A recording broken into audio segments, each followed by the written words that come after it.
it was kind of a deep dive because we were still in the middle of footy season, right? The club had been stripped of 12 points. It really had no chance of playing finals, but I think we got involved on a Wednesday. They were playing a game 3 days later, right? Yeah. So had to go and speak to the coach, speak to the players, speak to all the football. All I had a passion for the game and a love for the game from a child, and I had a certain vision of grandeur of what a professional sporting club would look like. And when I stepped in there, it was anything but that. It was just a mess. The facilities were horrendous. The footy program was based at one facility. The administration team was based in another. They were about a 10-minute drive apart.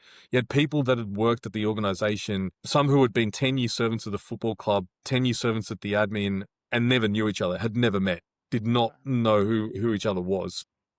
Like, the club was incredibly disconnected. Parramatta is a big club with a huge following, a proud history, but on any possible metric, they rank last, whether it be the caliber of the facilities, financial performance, commercial strength, on-field performance. It was bottom of the pile in every possible respect. So it was an aggressive turnaround with a super public profile. Yeah, so I would say that the turnaround journey for the club probably went between, to get us to true stability, probably went between mid 2016 and the start of the 2019 season.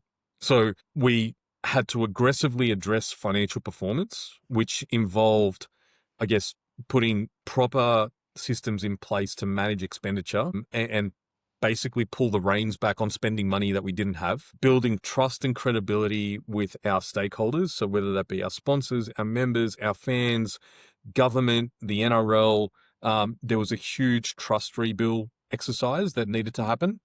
And I'd say that it probably took us 2.5 years to get to stable footing. Now, in the meantime, we actually made the top four in 2017, right? And which was great, but on reflection was an anomaly because we then ran last in 2018.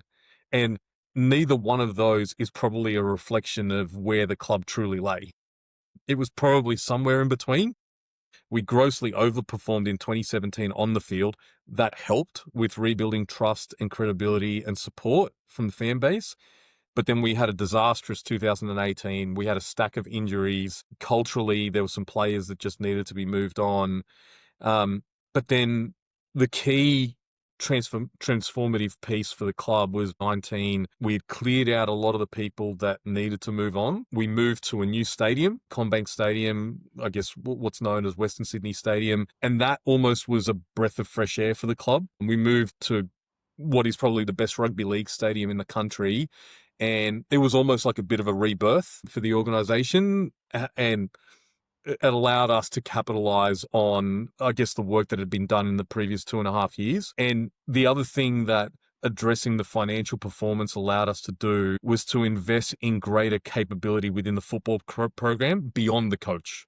Because the coach was just doing too much. He needed the support of a strong GM of football. We brought in a GM of football at the end of 2018 to support the head coach. And that then led to a 4-year period where we played finals each year, which culminated in a grand final in 2022. And all the while, between the period of mid-2016 and mid-2019, we had brought in an incredibly well-respected CEO by the name of Bernie Gurr.